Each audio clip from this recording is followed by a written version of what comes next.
you covered when there's no one at all. Oh yeah, and I'd stay through the night when you got demons trying to break through the walls. There ain't no kind of line that I wouldn't cross if you need me to. You're out here searching for signs. Halo guys, saat ini kami melaksanakan program magang di Dinas Kesehatan Pengendalian Penduduk dan Keluarga Berencana Kota Tanjung Pinang, Jalan Panjaitan, kilometer 6. Dinas ini memiliki tugas pokok dalam hal membantu wali kota dalam melaksanakan urusan pemerintahan yang menjadi kewenangan bagi daerah, mulai dari merumuskan, melaksanakan, hingga mengevaluasi dari kebijakan. Di antaranya berhubungan dengan kesehatan masyarakat dan pelayanan. Nilai kepuasan masyarakat di dinas ini cukup tinggi, yaitu 89,05, yang menandakan bahwa dinas ini memiliki pelayanan yang baik. Selain itu, mereka juga menempelkan janji dan maklumat pelayanan mereka agar memperlihatkan keseriusan mereka dalam melakukan pelayanan kepada masyarakat. Nah guys, sebelum kalian melakukan program magang, ada baiknya kalian memberitahukan tujuan magang kalian terlebih dahulu, agar penempatan kalian disesuaikan dengan tujuan dari magang kalian. Saya sendiri ditempatkan di sekretariat, tepatnya di subbagian hukum, kepegawaian, dan umum sesuai dengan tujuan dari magang saya. Subbidang ini bertanggung jawab untuk mendukung administrasi umum yang menjadi tanggung jawab dinas. Selama magang di sini, saya memiliki berbagai tugas penting yang membantu dalam operasional kantor sehari-hari. Salah satu tugas yang saya kerjakan adalah melakukan scanning berkas atau dokumen pemerintahan. Scan berkas merupakan cara untuk memindai suatu dokumen ke dalam bentuk digital. Kebanyakan surat dan dokumen yang saya kerjakan adalah berkas dari lampiran surat cuti. Setiap harinya saya memastikan bahwa semua berkas cuti pegawai didigitalisasikan dengan rapi dan akurat. Scan ini berfungsi untuk mengarsipkan atau dimanfaatkan untuk keperluan mengupload di aplikasi. Contohnya seperti surat cuti yang memerlukan lampiran permohonan izin untuk diupload ke Serikandi dalam mendukung surat cuti tersebut. Tugas selanjutnya adalah melakukan penginputan data TKD atau tunjangan kinerja daerah. Penginputan TKD dilakukan pada setiap bulan, yang terhitung dari tanggal 20 hingga tanggal 21 di setiap bulannya. Penginputan disesuaikan dengan Excel yang telah dibuat. Kemudian, saya Ayu Febrianti dan Nia Ulfi akan memperkenalkan seksi yang kami tempati selama magang, yakni seksi kesehatan keluarga dan gizi masyarakat yang melekat pada bidang kesehatan masyarakat. Seksi kesehatan keluarga dan gizi masyarakat berkonsentrasi dalam meningkatkan kesehatan dan kesejahteraan masyarakat pada usia produktif, seperti bayi, remaja, catin, ibu hamil, dan juga lansia. Atau dengan kata lain, seksi kesehatan keluarga dan gizi masyarakat menjaga penuh siklus kehidupan masyarakatnya dimulai dari lahir hingga lanjut usia. Adapun titik fokus ruang lingkup sasaran tugas seksi kesehatan keluarga dan gizi masyarakat yang akan kami bahas yakni terdiri dari topik berupa kesehatan ibu, anak, lansia, dan gizi. Topik tersebut juga sekaligus merupakan kegiatan yang melibatkan kami selaku mahasiswa magang dalam melaksanakan tugas tersebut. Pertama, kesehatan anak. DKP2KB memiliki peran penting dalam menjaga dan meningkatkan kesehatan anak di Kota Tanjung Pinang. Salah satu seksi yang ikut berperan andil dalam hal ini adalah Seksi Kesehatan Keluarga dan Gizi Masyarakat, di mana seksi tersebut melaksanakan tugas berupa penginputan, pelaporan, pengadaan barang untuk kebutuhan deteksi masalah kesehatan anak sejak dini melalui SHK atau screening hipotiroid kongenital, intervensi anak dengan gizi buruk, dan membuat kegiatan rutin berupa AMP, atau audit maternal perinatal guna membahas kematian bayi, dan review pelayanan bayi baru lahir atau BBL dengan target sasarannya adalah nakes guna menyelaraskan perawatan untuk menjaga bayi lahir sehat dan sejahtera. Adapun kami selaku mahasiswa magang melakukan tugas berupa penginputan data, packing barang kebutuhan SHK, dan ikut turun lapangan untuk membantu kegiatan rapat AMP dan review pelayanan BBL serta mendistribusikan buku KIA pada RSUD dan RSAL. Kedua, gizi. KP2KB juga berperan dalam meningkatkan derajat kesehatan masyarakatnya melalui pemenuhan gizi yang seimbang, di mana Seksi Kesehatan Keluarga dan Gizi Masyarakat turut melakukan pelaporan, penginputan, evaluasi, intervensi kepada anak dengan gizi buruk maupun stunting, pembagian bantuan susu dan makanan tambahan, serta menyelenggarakan berbagai kegiatan rutin. Salah satunya adalah kegiatan orientasi kader posyandu untuk memantau pertumbuhan dan perkembangan balita agar para kader tidak lagi kesulitan dalam melaksanakan tugasnya. Adapun kami selaku mahasiswa magang ditugasi untuk membantu kegiatan tersebut di 3 puskesmas selama 3 hari, yakni dari tanggal 28 hingga 30 Mei 2024 di Puskesmas Sejang, Melayu Kota Piring, dan juga Tanjung Pinang. Selain itu, terdapat pemantauan posyandu balita dan bayi guna memastikan kader melaksanakan tugasnya sesuai dengan arahan, memanfaatkan fasilitas, dan juga andil dalam kegiatan intervensi serentak pencegahan stunting. Dan masih banyak lagi tugas lainnya untuk menyukseskan program anak dan gizi.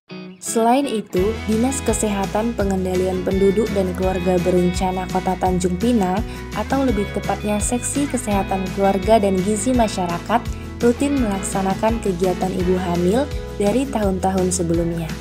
Hal ini dikarenakan angka kematian ibu atau AKI merupakan salah satu indikator pembangunan kesehatan dalam RPJMN dan SDGs. Pada saat kami melaksanakan magang, kami dilibatkan dalam kegiatan penyuluhan perawatan berkala bagi ibu hamil di Puskesmas Tanjung Pinang. Kegiatan ini bertujuan untuk memberikan peningkatan pengetahuan dari penyampaian pesan penyuluhan, menanamkan keyakinan kepada ibu hamil untuk bisa melakukan suatu anjuran yang ada hubungannya dengan kesehatan. Pada penyuluhan ini, ibu hamil mendapatkan materi mengenai optimalisasi pemenuhan nutrisi selama kehamilan, komplikasi pada kehamilan, status gizi pada ibu hamil, dan melakukan praktik yoga. Dengan memahami tanda bahaya kehamilan, persalinan, dan nifas, diharapkan ibu hamil dapat mendeteksi secara dini masalah kesehatan yang dialami serta mencari pertolongan yang tepat dengan segera agar terhindar dari ancaman kesehatan yang fatal. Selain itu, praktik yoga yang dilakukan diharapkan dapat meningkatkan kebugaran dan kesiapan ibu hamil untuk terlaksananya persalinan yang aman dan nyaman. Terlaksananya kegiatan ini menjadi tugas pokok dan fungsi Dinas Kesehatan Pengendalian Penduduk dan Keluarga Berencana untuk meningkatkan derajat kesehatan ibu hamil melalui meningkatnya pengetahuan, kemampuan, dan kepedulian ibu hamil terhadap kehamilannya. Kegiatan ini juga didukung dengan adanya rapat pembahasan kasus audit maternal perinatal di DKP 2KB untuk mengidentifikasi akar dari kasus angka kematian ibu dan angka kematian bayi. Selain dilibatkan dalam kegiatan tersebut, kami juga menginput sejumlah data yang berkaitan dengan ibu, seperti menginput data ibu hamil Risti, data penanganan komplikasi, data kunjungan bumil dan bulin, dan rekapan laporan kelahiran menurut kelompok umur. Selanjutnya, kami juga dilibatkan dalam kegiatan penguatan upaya kesehatan usia produktif dan lansia bagi rumah sakit rujukan, LSM, NGO, dan lain-lain. Kegiatan ini bertujuan untuk meningkatkan akses lansia terhadap layanan kesehatan dan memperkuat kelembagaan dalam melaksanakan program lansia seperti penyuluhan kesehatan, pemberian pelayanan kesehatan, pengembangan program, dan lain-lain. Ditinjau dari aspek kesehatan, kelompok lansia akan mengalami penurunan derajat kesehatan baik secara alamiah maupun akibat penyakit. sehingga diperlukan pendekatan khusus bagi kelompok lansia dan upaya perbaikan kualitas kesehatan secara berkelanjutan. Hal inilah yang memerlukan peran dari rumah sakit, LSM atau NGO yang dijembatani oleh DKP 2KB melalui kegiatan tersebut. Kami juga melakukan penginputan data lansia seperti lansia Risti, lansia yang di-screening, serta menerima tanda tangan kader posyandu lansia. Selain data-data yang kami input yang telah disebutkan sebelumnya, kami juga menginput data mengenai pelayanan kesehatan peduli remaja, merekap laporan register pemberian tablet tambah darah bagi calon pengantin, dan mengikuti apel yang dilakukan setiap pagi Senin. Secara keseluruhan, dengan berakhirnya kegiatan magang, kami mengucapkan terima kasih kepada seluruh staf dan jajaran di DKP 2KB atas penerimaan, bimbingan, dan hal lainnya, terutama telah melibatkan kami dalam berbagai pelaksanaan kegiatan serta pekerjaan, sehingga sangat menambah pengetahuan dan wawasan kami. Semoga DKP 2KB terus berkembang dan maju terlebih dalam memberikan pelayanan yang terbaik bagi masyarakat.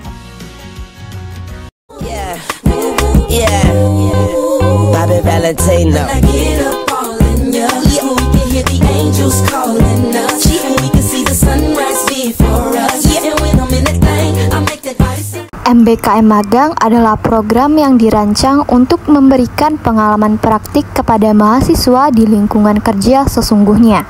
Singkatan MBKM sendiri merujuk kepada Magang Belajar Kerja Mandiri. Program ini bertujuan untuk memungkinkan mahasiswa mengaplikasikan pengetahuan yang mereka pelajari di dalam kelas ke dalam praktik langsung di dunia nyata. Selain itu, MBKM Magang juga memberikan kesempatan kepada mahasiswa untuk memperluas jaringan profesional mereka, mengembangkan keterampilan kerja, serta mengeksplorasi potensi karir di bidang studi yang mereka geluti.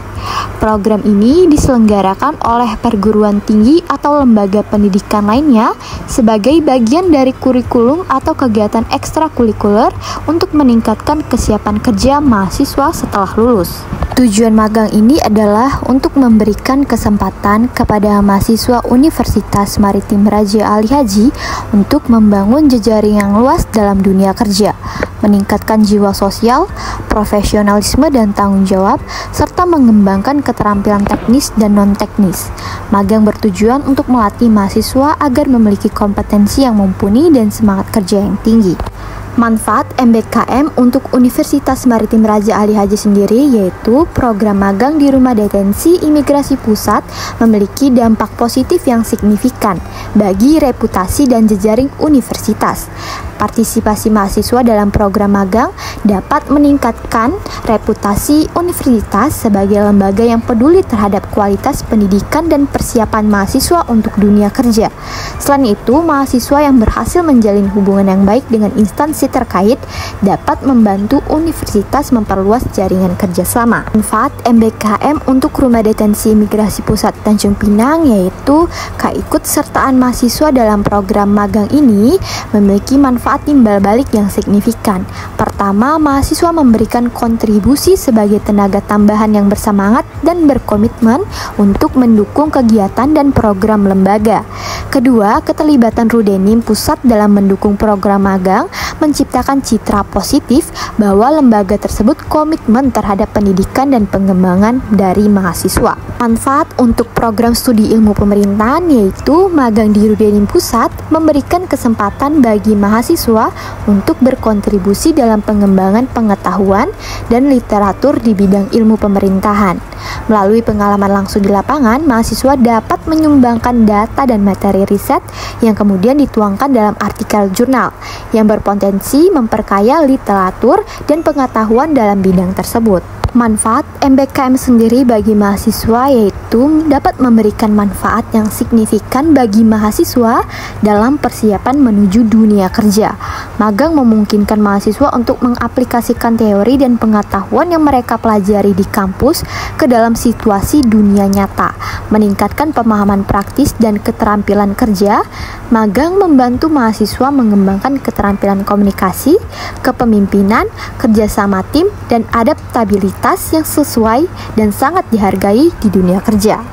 Assalamualaikum warahmatullahi wabarakatuh. Perkenalkan, nama saya Nia Angelina Ramadhani dengan NIM 2105010006. Sekarang saya menjalani proses MBKM magang dari Universitas Maritim Raja Ali Haji. Di sini saya ingin membuat video dokumentasi sebagai akhir output laporan dari kegiatan selama saya magang. Saya di sini ingin menceritakan sedikit bagaimana proses saya ketika magang di Rumah Detensi Imigrasi Pusat Kota Tanjung Pinang.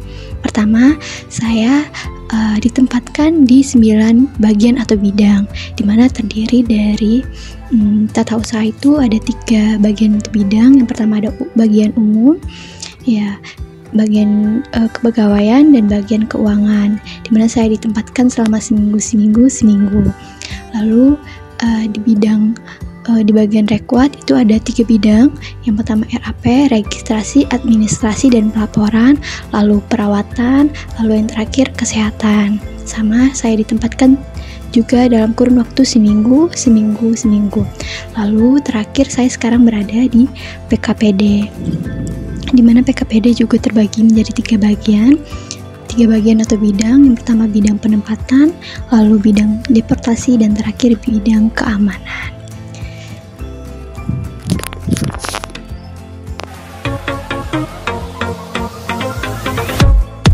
Pengawasan terhadap pengungsi di Hotel Badra Bintan dilaksanakan melalui serangkaian kegiatan yang terstruktur dan menyeluruh untuk memastikan ketertiban dan keamanan. Setiap bulan, pengungsi diwajibkan untuk mengikuti pengadministrasian absen untuk mencatat kehadiran mereka dengan akurat, yang membantu petugas memonitor pergerakan dan keberadaan setiap individu. Petugas juga melakukan pengecekan kartu identitas secara rutin untuk memastikan keabsahan dan kepatuhan terhadap peraturan yang berlaku. Pengecekan kesehatan terhadap deteni atau tahanan imigrasi sangat penting dilakukan untuk memastikan kesehatan mereka selama masa penahanan. Proses ini bertujuan untuk mendeteksi dan menangani penyakit menular yang dapat menyebar di lingkungan yang padat.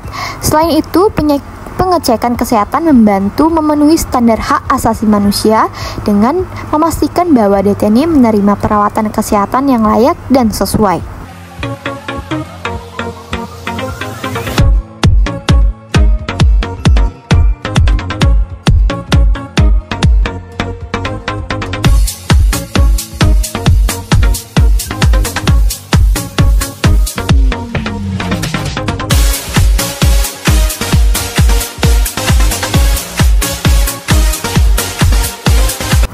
Jika ditemukan deteni yang didiagnosis dengan penyakit kronis, mereka akan dirujuk ke Rumah Sakit Umum Provinsi untuk pemeriksaan lebih lanjut dan mendapatkan resep obat sesuai anjuran dokter spesialis.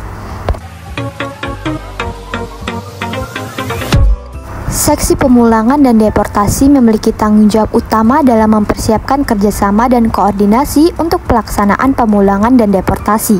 Salah satu tahapan penting dalam proses ini adalah melakukan wawancara antara deteni dengan kedutaannya. Dalam pelaporan ini akan diuraikan secara detail bagaimana seksi tersebut melakukan koordinasi dengan pihak terkait, mengorganisir jadwal wawancara, dan memastikan kelancaran proses komunikasi antara deteni dan perwakilan kedutaan demi memenuhi aspek hukum dan kebijakan yang berlaku.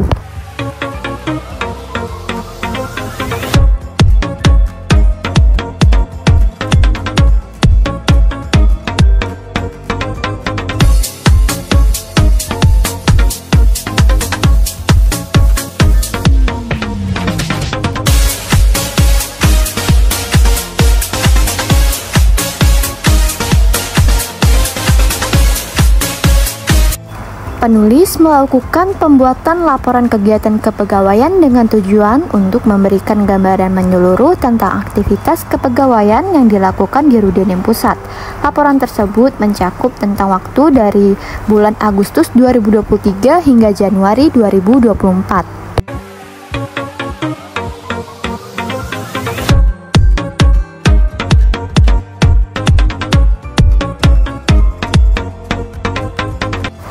Penulis melakukan tugas magang yang melibatkan pembuatan disposisi surat masuk serta pembuatan laporan bulanan mengenai surat masuk dan surat keluar selama bulan Mei. Dengan melakukan tugas ini, penulis berkontribusi pada efisiensi dan efektivitas proses administrasi surat, sambil memperoleh pengalaman praktis dalam manajemen dokumen dan komunikasi tertulis. Penulis bertugas juga sebagai duta pelayanan di Rumah Detensi Imigrasi Pusat sebagai duta pelayanan. Penulis berperan sebagai penghubung antara tamu yang datang ke Rudenim dengan pegawai atau pihak lain yang terkait di dalam fasilitas tersebut. Tugas penulis yaitu meliputi menyambut dan memberikan arahan kepada tamu yang datang, baik itu pekerja sosial atau pihak lain yang memiliki kepentingan dengan aktivitas di Rudenim Pusat. Melalui peran ini, penulis dapat memperoleh pengalaman praktis dalam bidang layanan pelanggan dan komunikasi interpersonal.